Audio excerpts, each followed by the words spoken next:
अस्सलाम वालेकुम रहमतुल्लाहि व बरकातुहू। नाज़रीन, हमने एक सिलसिला शुरू किया अंडरस्टैंडिंग मैटरी मेडिका के हवाले से। उसमें हम वबाई अमराज के ऊपर बात कर रहे थे। उसके अंदर हमने टॉपिक चूज़ किया मलेरिया। मलेरिया का क्योंकि डिटेल टॉपिक था तो इसलिए हमने डिसाइड किया इसको 3 पार्ट्स में कन्वर्ट करने का। पहला पार्ट हम रिकॉर्ड करके अपलोड कर चुके हैं, ये दूसरा पार्ट है। इस दूसरे पार्ट में हम सिम्टम्स के ऊपर बात करेंगे। हम मलेरिया के बारे में हम एक दफ़ा गो थ्रू कर लेते हैं। मलेरिया ख़ास किस्म का मुतादी बुखार है जो कि प्लाज्मोडियम जरथुमे के साथ होता है, जो अमूमी तौर पर वाइवैक्स या प्लाज्मोडियम ओवेली या प्लाज्मोडियम मलेरियाई की प्लाज्मोडियम फैल्सीपैरम से फैलते हैं। हमने बात की थी कि जिस्म में क्या कैफियत पैदा करता है। हमने देखा कि सर्दी लगती है, जिस्म सुस्त हो जाता है। उसके बाद ये सर्दी इतनी शदीद होती है कि जिस्म बहुत सारे कपड़े होने पर भी ये सर्दी कम नहीं होती।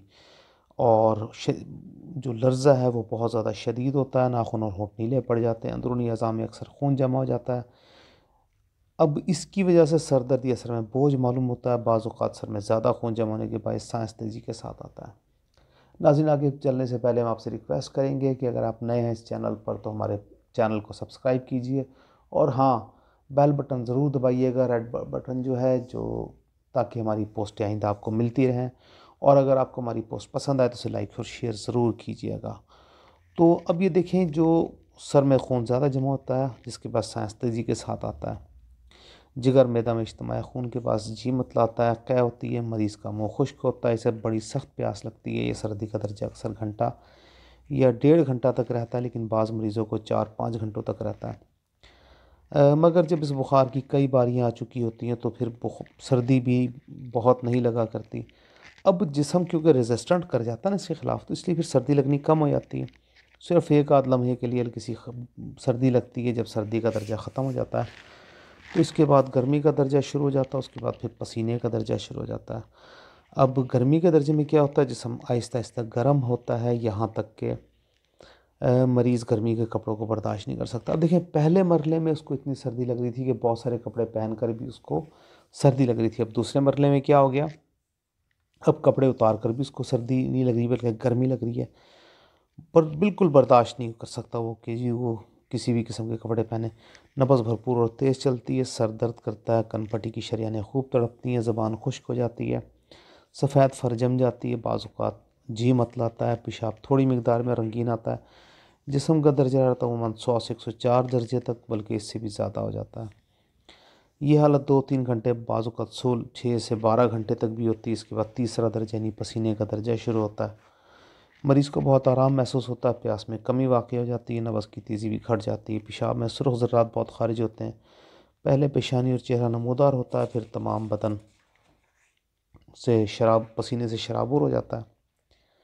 कई दफ़ा पसीना कम आता है, लेकिन कभी कभी मरीज़ के पारचा जात नाज़रीन कपड़ों को कहा जाता है। यानी इतना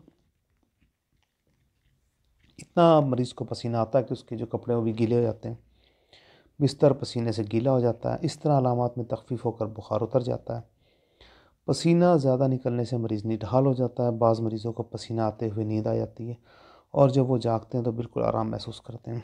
अक्सर मरीज़ों में तो ये तीनों दर्जे यानी लर्ज़ा, गर्मी और पसीना वाज़ी तौर पर पाए जाते हैं, लेकिन बाज़ मरीज़ों को सर्दी नहीं लगती, सिर्फ बुखार हो जाता है और पसीना आकर बुखार उतर जाता है। और किसी को सिर्फ सर्दी लगती है, गर्मी और पसीने की नौबत भी नहीं आती, बुखार उतर जाता है।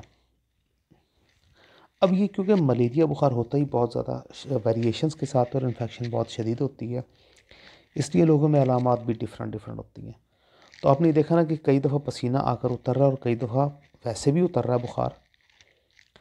तो बाज़ मरीज़ों में कै आती है, बाज़ को नहीं आती। बाज़ मरीज़ों को सख्त बेचैनी होती है और वो बार बार करवट बदलते हैं, घबराहट महसूस करते हैं। और कुछ लोगों को हमने ऐसा भी देखा है कि जो चुपचाप पड़े रहते हैं और हिलना जुलना बोलना चुलना पसंद नहीं चाहते करते। अच्छा, कुछ मरीज़ ऐसे होते हैं कि जिनको बुखार चढ़ने से पहले इसहाल यानी डायरिया हो जाता है। और कुछ पेशेंट ऐसे भी होते हैं जिन्हें सख्त कॉन्स्टिपेशन हो जाती है। अक्सर मरीज़ों में कब्ज़ की शिकायत भी देखने में, यानी कि कॉन्स्टिपेशन की। अब देखिए कितनी ज़्यादा एक दूसरे से अपोजिट अलामतें हैं। अब क्योंकि बार बार लर्ज़ा लगने के बायस अंदरूनी अज़ा में इज्तिमा खून होता रहता है, इसलिए जिगर, अंतड़ियों और बाज़ औक़ात गुर्दों में नक़्स वाक़ई हो जाता है। मरीज़ का रंग पीला हो जाता है, इसके अज़ा कमज़ोर हो जाते हैं, शिकम तन जाता है, कब्ज़ रहती है। ख़ासकर तिल्ली जो है बढ़ जाती, इतनी बड़ी हो जाती है कि इसका वज़न कई पाउंड होता है और शिकम पर हाथ रखने से वो खासी बड़ी, शिकम नाज़रीन पेट को कहा जाता है।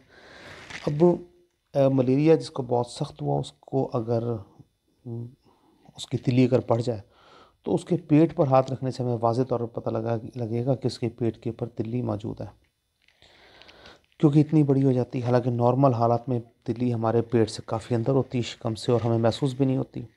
अब जब वो तिल्ली इतनी बड़ी हो जाती है तो उस टाइम उसका वज़न कई पाउंड होता है। कई पाउंड का मतलब होता है 1, 2 या 3 पाउंड तक, और पाउंड तकरीबन 450 ग्राम के करीब वज़न होता है। शिकम पर हाथ रखने से खासी बड़ी मालूम होती है तिल्ली, और जिगर बढ़कर यरकान वगैरह की शिकायत हो जाती है, और ये यरकान काफ़ी ज़्यादा सख्त होता है। इसके लिए ट्रीटमेंट के लिए हमें बहुत ही प्रॉपर तरीके से मरीज़ को ट्रीटमेंट करनी पड़ती है।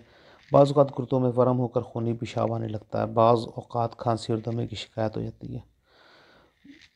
तो नाज़रीन, ये आपने देखा कितनी ज़्यादा एक दूसरे से अपोज़िट अलामात हैं, जिन अलामात के साथ ये मलेरिया बुखार हमारे पास मौजूद है, इससे बचना चाहिए।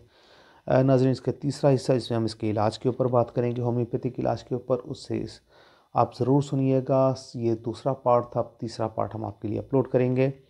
उम्मीद है कि आपकी मालूमात में इजाफ़ा होगा और आपको मलेरिया को मैनेज करना आसान हो जाएगा। अस्सलाम वालेकुम, अपना ख़्याल रखिएगा, अपने आस पास के लोगों का ख़्याल रखिएगा। अस्सलाम वालेकुम।